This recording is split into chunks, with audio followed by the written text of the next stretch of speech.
Hello అండి. అందరికి నమస్కారం. ఎందుకో చేప గుడ్డు అంటేనే అందరూ భయపడతారు.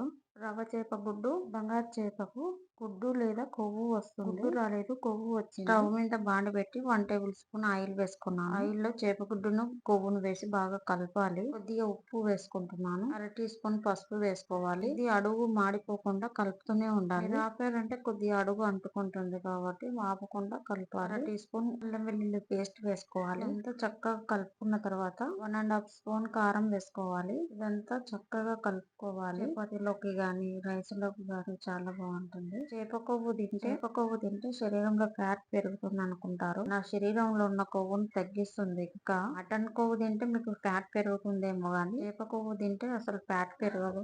ఎండాకాలం తింటే శరీరంలో వేడి పెరుగుతుంది. ఇప్పుడే గుడ్డు స్టార్ట్ అవుతుంది కాబట్టి అప్పుడు మీరు తింటే పర్లేదు. రోజు అదే పనిగా అయితే మీరేం తినరు కదా. వానకాలం చలికాలం ఎంతైనా తినొచ్చు. ఫైనల్ గా కొత్తిమీర వేసుకోవాలి.